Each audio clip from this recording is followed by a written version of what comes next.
Jangan lupa subscribe YouTube channel Metro TV News dan jangan lupa nyalakan notifikasinya. Pemirsa, kaum lansia menjadi salah satu kelompok yang rentan terinfeksi COVID-19. Lalu bagaimana menjaga kebugaran para kaum lansia ini selama masa pandemi? Sudah bergabung di studio Metro TV melalui sambungan Skype dan juga Zoom, konsultan geriatri Dr. Ika Fitriana dan Direktur Sasana Tresna Werda Ria Pembangunan, Ibu Tumbu Ramlan. Selamat pagi Dr. Ika, selamat pagi Ibu Tumbu, apa kabar? Selamat pagi Mbak Sarah. Terima kasih. Selamat pagi Ibu Waduh. Tumbu. Selamat pagi.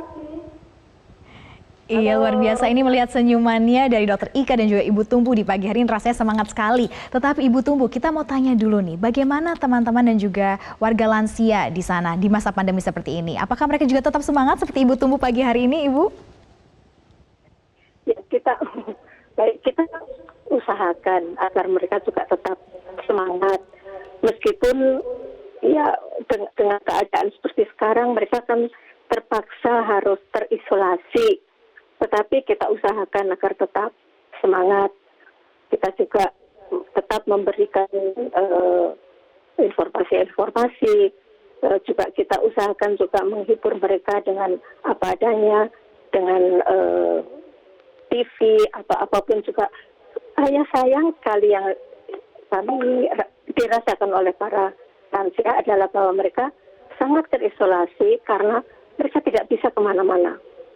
Kita tahu bahwa kelompok lansia ini yang sangat rentan terhadap itu. Jadi kita memperlakukan betul-betul protokol kesehatan, protokol COVID ini dengan ketat. Sementara ini mereka tidak bisa menerima kunjungan keluarga, maaf, tidak bisa keluar. Itu yang menjadi kendala. Tapi apa yang kita sajikan setiap harinya masih tetap kita berlakukan meskipun dengan pembatasan-pembatasan. Maaf, seperti misalnya, ya, jadi seperti misalnya kalau dulu kita kita anjurkan agar para lansia itu makan bersama. Kita ada ruangan untuk makan bersama, tetapi sekarang justru kita anjurkan mereka makan di kamar masing-masing. Begitu. Dan berarti itu perbedaan-perbedaannya Ibu Tumbu dan juga bagaimana penyesuaian di masa pandemi seperti tidak boleh menerima kunjungan dan dikurangi jam makan bersama. Nah, Dr. Ika, mendengar bagaimana kondisi warga lansia yang sudah diceritakan oleh Ibu Tumbu sendiri, ini bagaimana sebenarnya pendekatan atau approach yang tepat untuk memberikan edukasi dan juga menjaga kaum lansia kita dari paparan COVID-19, Dr. Ika? Oke, terima kasih Mbak Sarah. Jadi memang saya juga turut prihatin ya dengan kondisi ini karena memang untuk lansia itu attachment atau support kita ya, anak-anak dan orang luar kunjungan itu sangat bermakna untuk mereka dan banyak sekali memang juga masalah-masalah psikis ya yang terjadi karena pandemi ini ternyata cukup panjang ya. Namun ini juga nggak bisa membuat kita jadi kecil hati ya Bu Tumbu ya. Jadi kita tetap harus menanamkan positive thinking pada pasien-pasien lansia ini ya. Jadi untuk menjaga kebugaran walaupun terisolasi sebenarnya kalau kita itu approach-nya pertama kita harus bedakan dulu nih lansianya, apakah ini lansia yang di panti werda ya terutama itu lansia yang cukup sehat, artinya bisa mengikuti aktivitas sehari-hari yang aktif ya, atau lansia yang memang ketergantungan ya. Jadi berbeda approach-nya. Yang kedua juga mengenai kognisinya, jadi kemampuannya untuk menyerap informasi ya. Misalnya kalau kita mengedukasi pakai masker, kalau memang lansianya masih kognitifnya masih baik, dia akan mengerti sebab akibat kenapa saya harus pakai masker, kenapa saya harus begini gitu ya. Nah berbeda dengan lansia yang memang secara kognitif sudah mulai menurun, tentu pendekatannya berbeda. Kalau yang untuk menurun itu kita harus lebih proaktif ya sebagai keluarga ataupun orang yang menjaga. Nah, pada mereka yang masih aktif ya, yang secara status fungsional masih baik ya Bu Tumbu ya, kita bisa lakukan aktivitas seperti biasa. Yang penting aktivitas fisik moderate saja. Misalnya kalau lansianya hobinya berkebun atau dia hobinya masak gitu ya, diberikan jadwal khusus untuk menstimulasi aktivitas fisiknya. Tidak perlu dalam bentuk olahraga, tidak perlu dalam bentuk berkerumun, tapi cukup melakukan hobinya yang seperti Kegiatan biasa.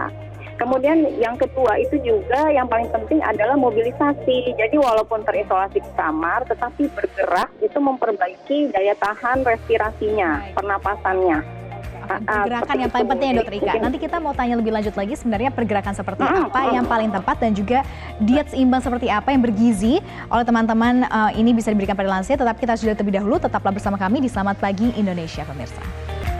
Pemirsa, kita masih membahas bagaimana menjaga kebugaran pada kaum lansia. Kita masih bersama Dokter Ika dan juga Ibu Tumbuh.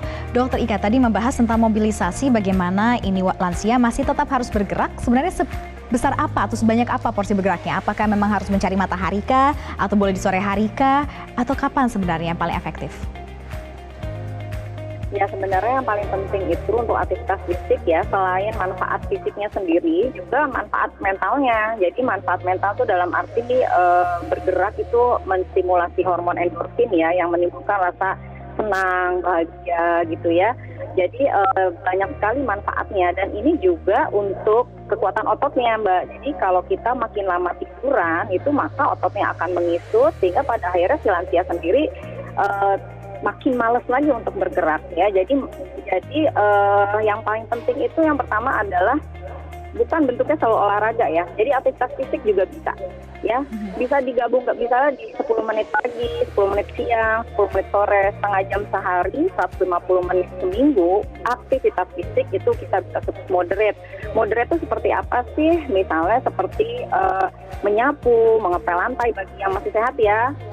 Misalnya menyangi tanaman gitu loh, melakukan hobi yang biasa itu sebenarnya sudah bisa dilakukan, disebut dengan aktivitas moderate ya.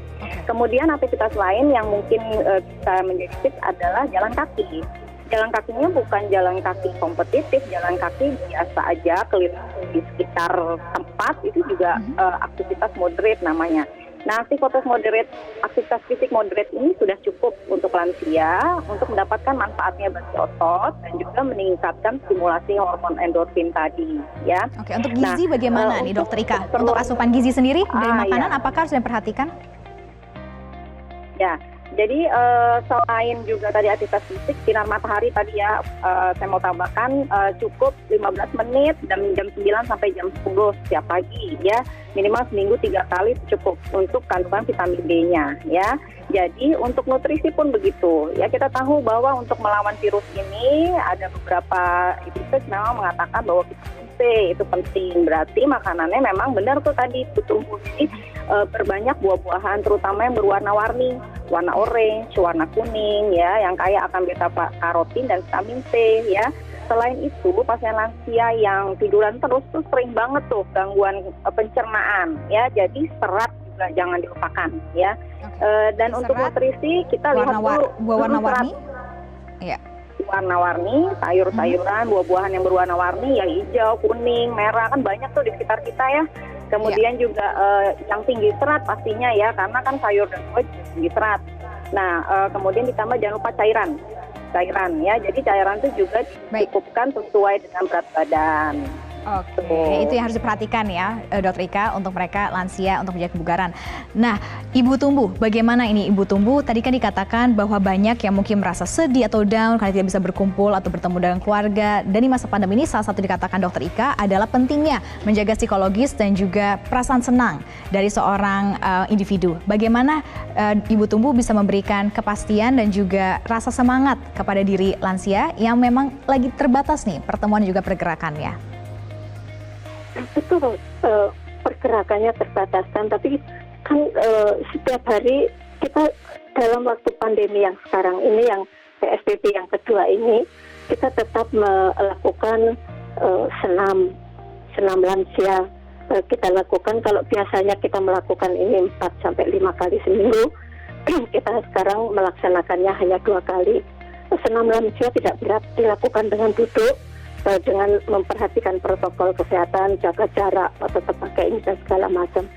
Dan untuk kunjungan kita tetap lakukan secara online ya, dengan memakai video call Iya. Yang itu yang kita Berarti kita memanfaatkan jadi ini teknologi yang ada dan Betul. juga ini memberikan Dengan aktivitas memanfaatkan. lain sehingga bisa membangkitkan rasa kesenangan tersebut.